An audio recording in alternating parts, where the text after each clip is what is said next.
thank you for being here today. We have a new Pope, Pope Leo XIV. Now, I've had people ask me, a person asked me yesterday, why do they change their name? Why does the Pope change their name when they become Pope? Well, here's the reason. The new Pope chooses Leo as his papal name, and here's why the pontiffs change their names and what they mean. Cardinal Robert Prevost has been announced as the new pontiff and has chosen the name Pope Leo XIV. There are no written rules or laws or official criteria for a pope's name, but they choose names that have meaning in the Catholic tradition. The significance of a pope's name, the name of a new pope chooses will indicate a certain spirit and direction and vision of the new pope, said Dennis Doyle, theologian and professor of religious studies at the University of Dayton. The first thing that you would look for would be which popes had the name before, he said, and that would signify something about the direction that the pope wants to take. Leo has been chosen 13 times before. The name Leo harkens back to Pope Leo the Great, the first pope with the name Leo. CBS News papal contributor Candida Moss said Thursday. Also known as Pope Leo I, his papacy was from 440 to 461. He's famous for meeting with Attila the Hun and dissuading him from attacking Rome. Now, what does this mean for our new pope? Well, it might mean that he, too, is going to stand up to oppressive political forces in the world, Moss said. Leo I is also known as a great intellectual and theological reformer. Moss said he wrote the Leo's Tome, a document that influenced the official doctrine defining Jesus Christ as both fully human and fully divine. Our new pope has a doctorate in canon law, so I might expect that he too is going to clarify the church's teachings on central issues. Doyle also pointed that the last pope to use the name Leo, Pope Leo XIII, who was the head of the Catholic Church between 1878 and 1903, is perhaps most famous for writing the Rerum, here we go with Latin again, Rerum Novarum, Doyle said, which translates into on new things, but the Latin meaning is also on revolutionary changes.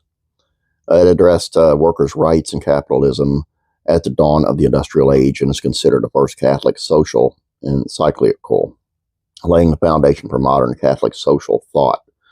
This could indicate that Pope Leo XIV is interested in promoting Catholic social teaching in today's world. Maybe Catholic social teaching is taken seriously. It could be something to help overcome polarization. Bishop Robert Barron of Diocese of Winona-Rochester also saw the connection to Leo XIII and said he thinks the name is very significant. Leo XIII was a great 19th century pope, Barron told CBS News.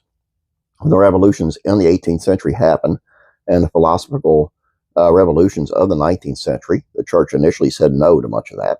Leo represents a very nuanced, intelligent engagement with modernity. Not caving into it, not saying yes completely, but not saying no, using the resources of our own traditions to engage it creatively. That makes him a bridge figure. The name Leo is a deep sign of commitment to social issues. Natalie Importia-Lee, the chair of religious studies at Manhattan University, told the Associated Press. Because of that, Pope Leo XIV's choice of name also suggests continuation of much of Pope Francis' ministry. Pope Francis, whose birth name was George Mario Bergoglio, chose a papal name that hadn't been chosen by a pope before. So in his case, you have to ask, well, are there any biblical figures or people in the tradition who have had that name? For Francis, it was St. Francis of Assisi, known for his charity and simplicity. Now, I'm not sure I'm buying all this that they're saying. I mean, this is done by CBS News, and they're going to get way too much into the political aspect, and I don't want to get into that because I'm going to wait and see how he is. My opinion, Pope Francis was a little bit too much into the political part of it and got some things wrong, in my opinion. But I want to see how he's going to guide the church, not necessarily what he thinks of this or what he thinks of that, or, politically, or what the world's doing politically. I want to know how he's going to guide the church and which direction, and hopefully the right direction.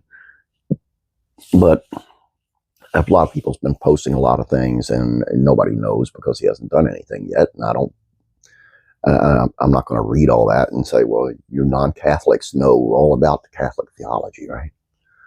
But I'm just going to sit back and watch how he does. And he's the leader of the church, and I'm Catholic. So there you go. I mean, but as I always said, not one person, not anybody is going to change my faith. What I believe is what I believe, and I believe in the tradition of the Catholic Church, and that's what I believe. Now, are other religions wrong? Or no? I'm not saying that at all. I'm saying this is me, and I think we're all headed for the same direction. We're all aiming for the same goal, right? And we all know that Jesus Christ is the only way, the truth, and the light, and that's what we're shooting for. And I'll see you in heaven someday, I hope. Please subscribe if you have not yet. Please like this. I'm sorry if I rambled. It's just a lot of people's been hitting me with a lot of stuff about the Pope, and since it just happened, and really just kind of got me kind of irritated and kind of on my hind legs. Have a great day. God bless you. I'm praying for you.